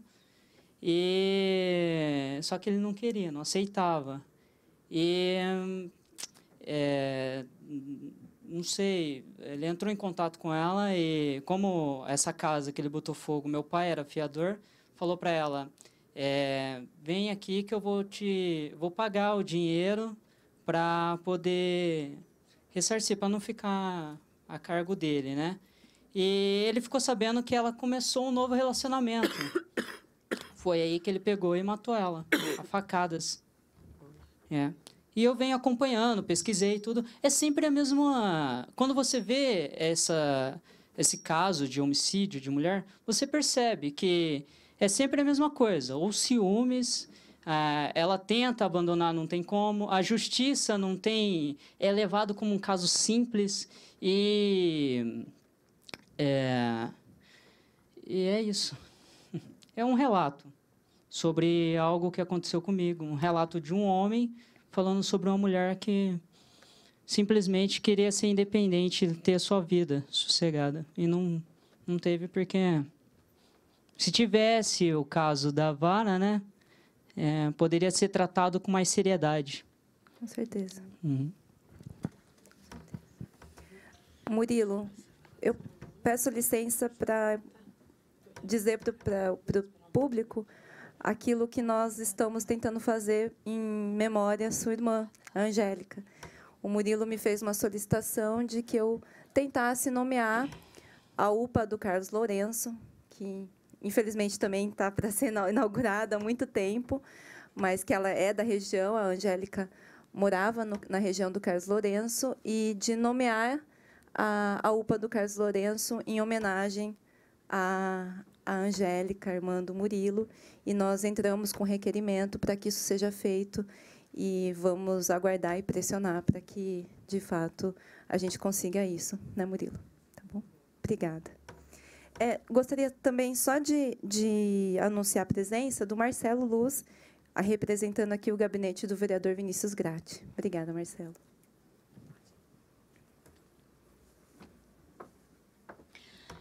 Boa tarde a todas. Boa tarde, Mariana. Meu nome é Rosane Derazão. Eu sou do Conselho Municipal dos Direitos da Mulher. Inicialmente, eu quero parabenizá-la por esse trabalho, pelo seu mandato. Eu tive oportunidade, em 2015, de trabalhar na Câmara como assessora parlamentar também da única mulher vereadora na época. E eu estou assim bem impressionada e feliz com o seu mandato, que você está conseguindo trazer mulheres, trazer entidades realmente para trabalhar em defesa da mulher. E foi falado aqui que a ausência dos vereadores, eu acho que realmente é importante que haja mais engajamento, principalmente daqueles vereadores que fazem parte da Comissão da Mulher, que eu sei que são, né, pelo menos 5 vereadores, né? E gostaria de dizer também que é com muita tristeza que a gente ouviu alguns relatos aqui hoje, e eu digo para vocês, eu trabalho no centro de Campinas, ali na região da Catedral, e ali realmente virou um acampamento de moradores de rua no entorno da Catedral. E eu acredito que isso daí cresceu bastante devido... Acho que também a recessão econômica do nosso país. E eu vi aquela moça falar sobre emprego para moradores de ruas, né? E a gente vê que o problema é geral, porque existe milhões de desempregados, né? Todos querendo uma colocação no mercado, pessoas que já estiveram no mercado e hoje estão fora do mercado. Então, isso realmente é muito triste, deixa a gente bem chocado com a situação que a gente vive. E ontem à noite, no final da noite, eu estava assistindo um telejornal de uma professora do Rio Grande do Sul, que ela levou um soco de um aluno de 15 anos na escola e realmente assim, machucou bastante essa professora. Então, você vê que a mulher está sofrendo violência em todos os locais, né? E das mais variadas pessoas, né? Esse relato assim foi bastante triste, porque ela estava na sala de aula, o menino, esse de 15 anos, estava com o livro em cima das pernas lá.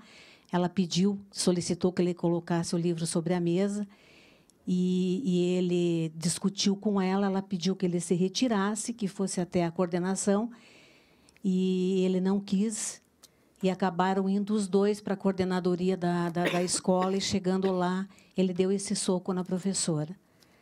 Então, a gente vê com tristeza como a gente tem um trabalho, nós que trabalhamos aí com a violência contra a mulher, a gente tem um trabalho muito forte, a gente tem que lutar bastante, procurar engajar todas as entidades para que a gente possa mudar essa realidade. Obrigada.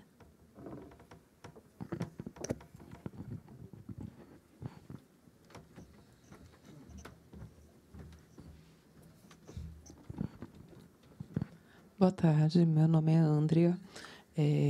Hoje eu sou trabalhadora do CREAS e tenho um trabalho com dança também, que algumas pessoas aqui já me conhecem. E eu senti falta, assim, fiquei muito emocionada com essa história que você relatou. E, na verdade, eu queria trazer a contribuição, que é uma coisa que a gente acabou, que eu não ouvi, e que me preocupa porque faz parte do meu trabalho com relação às idosas, mulheres idosas que hoje elas estão são uma realidade, né? São mulheres que estão sendo violentadas nos seus direitos. Muitas vezes não entendem que isso está acontecendo porque a vó sempre é obrigada a cuidar dos seus netos. Sempre cuidou, é uma coisa histórica que ninguém nunca questiona, mas que, na verdade, assim, hoje em dia, eu acho que vivemos em tempos diferentes e que eu acredito que tem que ter uma política também voltada. Sei que tem a Secretaria do Idoso, que eu acho que aqui não está representada, mas que também tem que ser pensada com carinho, né? Até mesmo por uma questão de estar fortalecendo essas mulheres. E assim, gostaria de agradecer até pela oportunidade de estar aqui e de ouvir um pouco, até o relato também da Ana, né? Adriana, isso. Nossa, hoje estou com dificuldade com o nome. E eu falar assim que muitas coisas eu nunca tinha pensado, e com a fala dela me fez refletir, até mesmo assim, o que a gente pode fazer enquanto órgão público em estar acionando esses debates para ajudar no que a gente puder, né? É isso. Obrigada. Mais alguém? Pode vir aqui.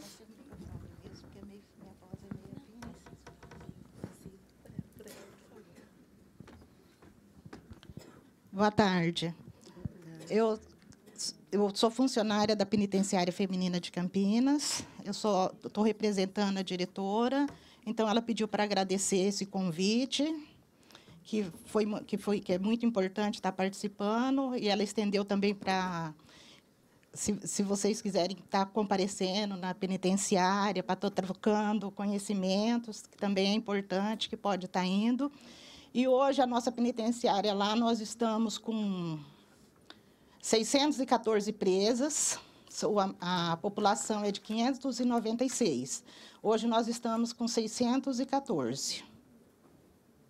E uma coisa que eu acho que é muito importante lá, falando de morador de rua, é quando chega um morador de rua lá, é feita a inclusão, como é feito de todos, né? E é feita a inclusão de saúde. E ali tem muitas moradoras de rua que nunca fez um Papa Nicolau, nunca fez nenhum problema, nenhum tratamento de saúde. E chega ali, muitas vezes é encaminhado para a Unicamp, para a PUC. Então, ali elas recebem um atendimento que, às vezes, na rua não recebe. Sai mais gorda dali, sabe? Chega numa situação totalmente que, quando sai, a gente dá até dó, fala, vai para a rua novamente. Mas mais pelo agradecimento mesmo. Eu que agradeço. Qual é o seu nome? Miraci. Miraci. Miraci. Obrigada, viu, Miraci? E vai ser um prazer conhecer a penitenciária. penitenciária. Olá, boa tarde. Meu nome é Bruna. Eu sou estudante da PUC e faço parte do coletivo Feminália, que é o coletivo feminista lá da PUC. E uma das coisas que a gente anda trabalhando lá e que eu acho que eu senti um pouquinho de falta nos comentários, que inclusive ela falou, é sobre como essa questão do machismo, ela se desenvolve na gestação, entende? Você é vista como mulher e inferior a partir do momento em que a sua mãe descobre que você é mulher. E, a partir daí, as coisas elas só pioram. Aos 2 anos de idade, elas furam suas orelhas. E você não pode usar roupas curtas, mesmo criança, porque isso é errado. Então, você começa um processo de identidade, de machismo, interiorizado dentro de si mesma. E, a partir desse processo, você começa a acreditar que aquilo é correto, entende?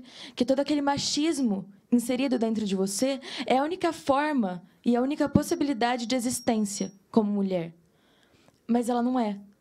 E, vendo essas mulheres aqui hoje, eu tenho a satisfação de perceber a realidade de como eu ser mulher só significa que eu sou mulher. Isso é maravilhoso. Eu tenho todas as possibilidades de qualquer outras pessoas, mas, infelizmente, eu e vocês ainda temos que lutar para a materialização dessas possibilidades. E eu acredito que falta essa luta nos pequenos momentos das nossas vidas. Então, quando alguém diz algo que não é merecido, ou falar para as pessoas, para que venham aqui e façam parte disso, para que mulheres como ela continuem trabalhando nas escolas projetos tão bacanas quanto esse e mostrem para meninas que elas não precisam brincar só de boneca. Eu realmente agradeço e fico muito feliz de existir mulheres como vocês que tornam o mundo um lugar melhor para nós. E eu espero realmente que isso cresça a cada dia e que as minhas filhas possam sair na rua com tranquilidade, a tranquilidade que eu sei que na minha vida eu ainda não vou ter. Obrigada.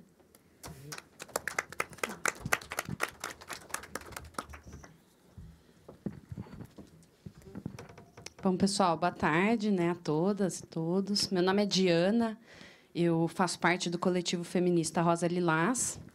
Né? Acho que a primeira coisa é a gente ressaltar a importância desse espaço, né? Porque eu acho que todo mundo que está aqui acompanhando sente muito tocado aí pelos relatos, tanto pelo caso da moça Angélica, vítima de feminicídio, tanto pelo caso da Paloma, que foi tá encarcerada ali. E, em todas as situações, a gente vê que são casos que são recorrentes, que as mulheres tentaram, né, recorrer ao Estado, recorrer à Justiça para ter algum suporte. E, em todas essas situações, elas foram ignoradas. Né? E a gente sabe as consequências que isso tem tido para a vida das mulheres. Então, quando a Mariana começou esse espaço, colocando da necessidade, que teoricamente devia estar difundida, né? Que é da necessidade de enfrentar isso, que é compartilhada, né? Entre todos os poderes, entre todas as esferas da sociedade, e que hoje a realidade que a gente vê é que definitivamente não é compartilhada, e enfrentar isso está caindo individualmente nas costas das mulheres. Porque o que a gente tem de política pública hoje é insuficiente, e o resultado é o que a gente está vendo hoje, né? E eu acho que, principalmente aqui na cidade de Campinas, que tem sido recorrentemente palco de feminicídios, de casos de violência mais dura, mais drásticas, ou desses casos que não tem tanta repercussão, como a Rosana citou, dos casos de violência psicológica, violência patrimonial, ou a violência cotidiana que se passa dentro das famílias, das escolas. Isso tem sido ignorado. Eu acho que é importante desse espaço para a gente fazer esse debate de forma conjunta mesmo, né? Que a gente tem 11 anos da Lei Maria da Penha, muita dificuldade na sua implementação, o Estado virando as costas, e aqui na cidade de Campinas a Prefeitura recorrentemente também vira as costas. Então, acho que é um papel de todo mundo aí fazer esse enfrentamento de forma coletiva. Né? E eu acho que, seja a gente fazer esse resgate dos dados, elaborar esse dossiê, eu acho que a gente pensar, inclusive, no duplo caminho que a gente tem que enfrentar, né? Seja a necessidade da gente reivindicar que a política pública exista, que a Lei Maria da Penha seja, de fato, implementada com o juizado, com a rede especializada e tudo mais, que é o enfrentamento mais imediato que a gente tem, porque a violência ela acontece, as mulheres estão sendo vítimas dela todos os dias, né? E também o enfrentamento que a gente vai fazer ali para o médio e para o longo prazo, que é como que a gente vai enfrentar ao que gera e reproduz essa violência, que a colocação da professora Ana, né, que eu acho que coloca muito bem isso. Eu acho que a gente, né, temos uma batalha grande aí pela frente, né? Como que a gente vai debater, né, como a violência de gênero dentro das escolas, dentro da família, em todos esses espaços. Acho que foi muito importante aí esse debate, muito rico, e vamos que vamos. Mais alguém gostaria de usar a fala? Vereador, você gostaria de usar a fala?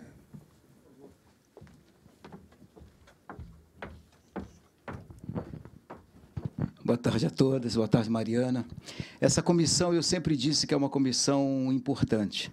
Eu sempre faço esforço para estar aqui e participar, porque durante todo o meu trabalho, nós temos trabalho com muitas mulheres. Inclusive, temos, dentro da penitenciária feminina aqui de Campinas, aqui desse bairro aqui perto, qual que é o bairro? São Bernardo. Nós temos um trabalho fixo lá dentro, com o pessoal nosso da Igreja Universal. Teremos agora no Mogi Mirim, no Mogi, nós teremos 3 dias cuidando das mulheres lá, das 8 da manhã até as 16 horas, nos presídios. Eu vou ver os convites, se você quiser visitar lá, vai ser muito legal. Agora, quando a gente vê, mesmo não tendo detalhamento, nesses 11 anos da Lei Maria da Penha, a impressão que a gente vê nos números é como se fosse o Oriente Médio, no diz respeito às mulheres. É muita agressão, é muita ocorrência e pouca coisa sendo feita. No que diz respeito à criação dessa vara, é o que é importante. Se não tiver um enfrentamento, mesmo com eu sendo da base do governo, se não tiver uma linha dura, não sai nada. A Mariana tem visto como eu me posiciono em relação, por exemplo, eu tenho um conflito com os oftalmologistas da cidade. Se não bater de frente, não se faz nada. Se nós quisermos, através dessa comissão, já falei isso, vou falar de novo, resultados diferentes, temos que partir para coisas diferentes. E você, Mariana, pode contar comigo, porque eu falo como pai, falo como marido, falo como filho e falo como colega de mulheres. Obrigado. Obrigada, vereador Fernando Mendes. Eu vou passar a fala, então, para as considerações finais, e eu queria pedir para todo mundo, ao final, para a gente tirar uma foto com o documento que nós vamos encaminhar lá para o Tribunal de Justiça e para o Conselho Nacional de Justiça, que está sendo assinado por todos os vereadores dessa comissão, que nós estamos aguardando o ofício com a manifestação do prefeito, Jonas Donizete. Nós vamos anexar, junto com o ofício que veio do Conselho da Mulher, né, até conversar com a Fábia, da gente também ter um documento da comissão da OAB, para nós encaminharmos todos juntos lá para o Conselho Nacional de Justiça e para o Tribunal de Justiça, mais uma, porque já foram várias manifestações públicas dizendo da importância e da urgência da instalação da vara de juizado especializado em violência doméstica e familiar aqui no município de Campinas. Então, passar para as considerações finais e pedir para vocês, ao final, para a gente tirar essa foto, para a gente registrar, colocar nas redes sociais e todo mundo nesse grito conjunto de que é urgente a instalação da vara de juizado especializado aqui no município de Campinas, ok? Então, ordem inversa, pode ser? Pode ser, Rô? Pode. Então, beleza. Então, para terminar, eu queria agradecer mais uma vez o mandato da Mariana Conte, pelo convite. E eu acho que, como reflexão final, esse trabalho com essas mulheres em cárcere, ele tem me mostrado muito essa necessidade de que nós deixemos os julgamentos de lado, porque nós, mulheres, somos criadas para termos culpa.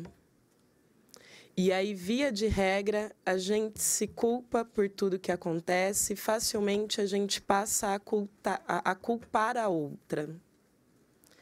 E aí, essa experiência, ela me mostra isso, porque essas são mulheres extremamente invisíveis. Porque a gente não vê, né? Quando a gente passa ao lado de um presídio, que você vê uma estrutura física, você não vê o rosto, o corpo que ali está.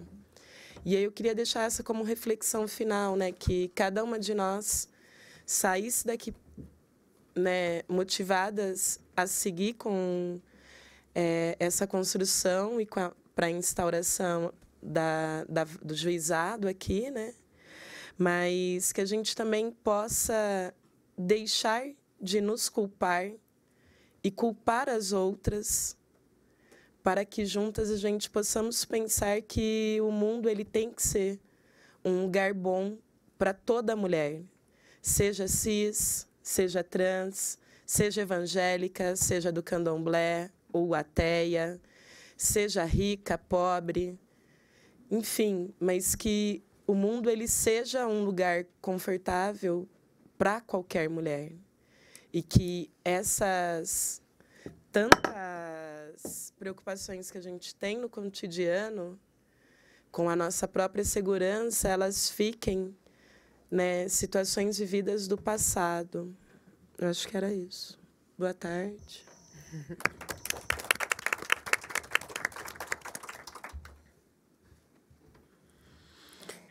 Eu gostaria de agradecer novamente o convite, dizer que eu estou lisonjeada de estar em meio a tantas mulheres tão fortes, com um trabalho tão bacana sendo desenvolvido. E voltar na frase que eu falei, a nossa sociedade hoje é reflexo da maneira como a gente tem tratado a educação, né? Então, o trabalho que elas fazem, que elas têm feito aqui, que eu percebi, é uma coisa que trata do hoje, porque no passado não foi construída, né, uma discussão e uma base para que a gente trate a mulher de maneira igual, para que a gente trate, né, para que a mulher seja tratada, que os seus direitos sejam preservados e tudo mais. Então, eu acho que o meu trabalho como professora é pensar no futuro. E, por isso, essa discussão de gênero nas escolas, essa questão de igualdade, de respeito à mulher, isso tem que ser muito trabalhado, sim. Essa não pode ser uma questão proibida. Esse não pode ser um assunto do qual não se possa falar, mesmo porque eu acredito hoje, assim, que as pessoas que dizem pensar a educação no Brasil, elas passam a quilômetros das escolas, de fato, do chão da fábrica, ali ninguém pisa, né? Então, para saber e para que no futuro a gente possa estar aqui, ou as nossas filhas possam estar aqui, falando sobre as mudanças e todos os avanços que aconteceram. E a discussão, no começo eu estava um pouco nervosa, ainda estou, mas, assim, alguns itens que eu gostaria de lembrar é que essa questão, essa necessidade da discussão da igualdade, do feminismo na escola é tão importante, porque até hoje a diferença de tratamento entre professores homens e mulheres é um negócio absurdo. Eu sofro isso, eu como mulher negra, eu levo pelo menos 3 a 4 meses na minha sala de aula para provar que vim. Para deixar claro que eu não estou ali para brincadeira, para deixar claro que eu sei do que eu estou falando, de que eu estudei, de que eu estou preparada para estar ali, de que eu sou concursada, de que eu não caí ali de paraquedas. Então, isso é um reflexo da sociedade machista, da sociedade preconceituosa que a gente tem. Então, uma escola que não debate feminismo, ela não vai debater racismo, ela não vai debater questões políticas. É uma sociedade que vai fazer uma manutenção de uma política velha que está aí e que o nosso país, na situação política que está agora, nem pretendo entrar nessa parte, mas é por conta de uma escola que não forma cidadãos críticos, pensantes, capazes de renovar. Essa última eleição para a prefeitura, quantas pessoas, quantos vereadores renovaram a Câmara? Quem tem mandato novo aqui é você e mais quem? Fernando, 10. É muito pouco. É muito pouco. Em Brasília, melhor nem contar, né? Então, a gente está na escola para formar cidadãos críticos, cidadãos pensantes. O professor está na sala de aula para isso, para a gente reverter essa situação horrorosa que está no nosso país hoje. E a gente não pode ser amordaçado por formar cidadãos críticos e pensantes, né? Então, eu acho que é basicamente isso que eu tenho para falar. Eu estou muito feliz, de verdade, muito agradecida de estar aqui hoje. E é isso, a gente vai continuar debatendo e continuar formando cidadãos críticos, ou pelo menos tentando fazer isso, porque eu acho que é só assim que daqui a 20 anos talvez esse país esteja diferente. E ao contrário do que se pensa, os nossos adolescentes estão sim interessados em pensar política, estão sim interessados em pensar feminismo, estão sim querendo ter um país diferente, um país que não seja governado eternamente pelas mesmas pessoas que fazem da política uma profissão e não um projeto de mudança e de melhorias para esse país. E eu acredito que é isso. Eu estou na educação, caí de paraquedas na educação, mas hoje eu acho que eu entendi a minha função de fato dentro da sala de aula, que muito mais importante do que o meu aluno saber quem foi a Mona Lisa é entender a arte, por exemplo, que é a minha área, como modo de manifestação e de mudança social. É isso que eu tenho para falar. Nicole, por favor. Eu também queria agradecer muito essa possibilidade de estar aqui debatendo esse tema com mulheres lindas, maravilhosas aqui. Eu acho que esses momentos de encontro e de pensar juntos são muito importantes. Eu acho que é um momento de pensar em construção de política mesmo, né, de efetivação de algo que vai qualificar e vai garantir muitas coisas para nós mulheres. O tema que eu vim falar, que é da questão da mulher em situação de rua, eu acho que é uma pauta que é muito negligenciada, muito inviabilizada, assim. Acho que nós, como mulheres, sofremos violência durante toda a nossa vida, mas acho que pensar nesses recortes também é muito importante, que acho que foi a tentativa da mesa mesmo de trazer alguns recortes, porque é uma população que já está numa situação de muita vulnerabilidade pela condição de rua e de todos os direitos negados historicamente assim, na vida dessas pessoas. E aí o fato de ser mulher ainda aumenta muito mais a vulnerabilidade, né? Então, eu que trabalho com essa população, percebo o quanto de violência e de violência de todas as formas, né? Violência do Estado, violência do companheiro, violência física, psicológica. Enfim, acho que são muitas violências e muito pouco respaldo para olhar para isso e tentar cuidar disso de alguma forma. Então, acho que é muito importante essa possibilidade de vir para falar um pouco disso. E eu queria agradecer muito essa oportunidade de estar aqui. Você quer usar a fala? Antes de encerrar, eu tenho um recadinho, pode ser? Ali, o microfone está ali atrás. Recadinho. Alô? Olha, antes de encerrar, eu gostaria de deixar um recado importante, porque eu acho que todos aqui conhecem que nós temos aqui em Campinas um espaço maravilhoso da CPFL, o Instituto CPFL, e o módulo de agosto foi As Famílias em Suas Configurações Contemporâneas.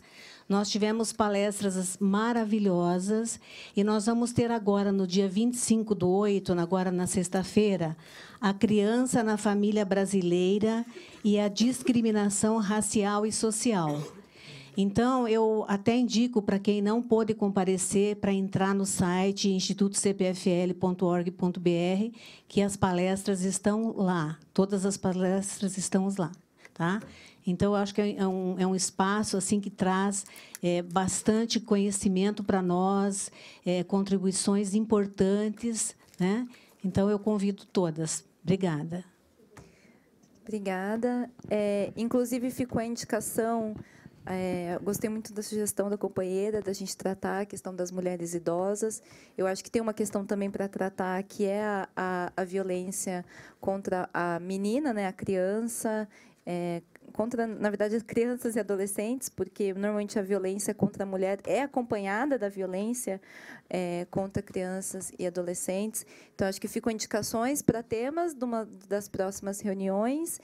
E eu gostaria de agradecer todo mundo, essas mulheres maravilhosas, vocês aí, parceiríssimas nessa luta, para a gente pensar aí e combater a violência e ter, de fato, uma rede de assistência aqui no município, ter, de fato, uma justiça para as mulheres, que é o lema daqui da Minha Campinas, da campanha do Minha Campinas, que a gente consiga, de fato, a gente mudar esse futuro para que a gente tenha tranquilidade e não precise sofrer todas essas violências que a gente narrou aqui, que a gente, com certeza, lamenta, mas com muita força para construir um futuro diferente. Então, eu agradeço imensamente e convido vocês, né, a gente encerra a reunião e convido vocês para vir aqui a gente tirar uma foto, que a gente possa encaminhar esse manifesto público da Comissão da Mulher, da Câmara Municipal, reivindicando aí a instalação da Vara de Juizado Especializada em Violência Doméstica e Familiar,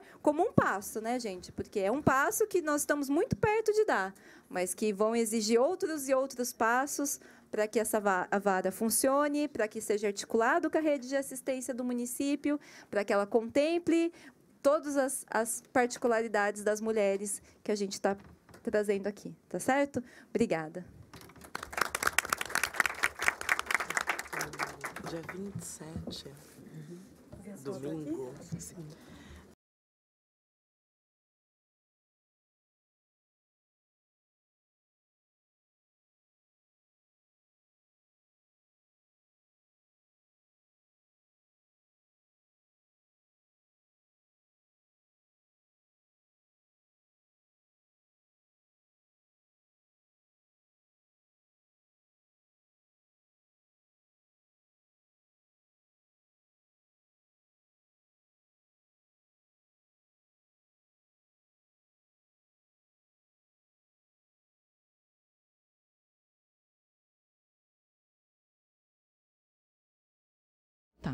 E assim nós tivemos mais uma reunião da Comissão Permanente da Mulher aqui na Câmara de Campinas, que tem a presidência da vereadora Mariana Conte. Vereadora, antes da gente encerrar e antes dessa foto que a senhora quer fazer com todas as mulheres que participaram, eu queria que a senhora falasse da importância dos relatos ouvidos hoje aqui para a comissão. Olha, eu fiquei muito feliz com a realização dessa reunião, porque eu acredito que ouvir o que as mulheres passam, ouvir o que as diferentes mulheres passam nas suas particularidades, mulheres de cores diferentes, de classes sociais diferentes, de identidade de gênero diferente, de orientação sexual diferente, é fundamental ouvi-las para entender os problemas e que a gente possa se livrar dos preconceitos, porque o preconceito é exatamente isso, né? É um preconceito, né? Um conceito que a gente faz sem entender a realidade do outro, que a gente possa criar empatia e que a gente possa garantir direitos de todas as mulheres, independentemente na sua diversidade, porque o mundo é diverso, né? Seria injusto e autoritário estabelecer um padrão, sendo que o mundo é muito diverso e que todos merecem respeito igualmente. E agora aí com essa indicação de falar das duas pontas, né, da menina mulher e da mulher idosa também. Com certeza, né, foram indicações que apareceram aqui na reunião.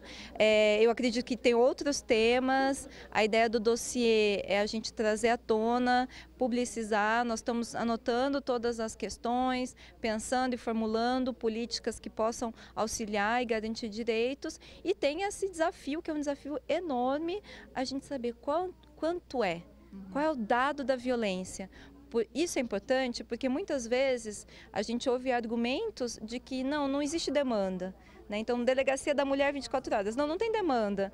Mas se aquela violência não aparece, ela não conta como demanda. Então, eu acredito que um dos nossos desafios é trazer à tona também metodologia, quantificação. Por isso, estou encaminhando os requerimentos para todos os órgãos, estamos tentando entrar em contato com essa sistematização que está sendo feito pelo Senado Federal, para que a gente saiba qual é a quantidade da violência em Campinas e região e a gente possa formular políticas para combatê-la. E a coisa está se materializando, né? Tem aí um documento, a junta vem aí. Tá se materializando, eu acredito que foi um passo enorme, a gente conseguiu a criação da vara de juizado especializado, o Tribunal de Justiça diz que tem interesse de instalar ainda esse semestre e eu estou muito feliz com isso, continuamos na luta para que ela seja instalada o mais breve possível, para que a gente consiga fazer que esse juizado funcione de verdade, tenha equipe, que tenha uma integração com o município. Eu acredito que isso traz uma energia a mais para a gente continuar nessa batalha, né? Claro, com certeza, vereadora. Obrigada e parabéns pelo trabalho. Obrigada, Ana. Obrigada. Bom, assim nós encerramos essa transmissão. Continue com a programação da TV Câmara Campinas. TV Câmara Campinas.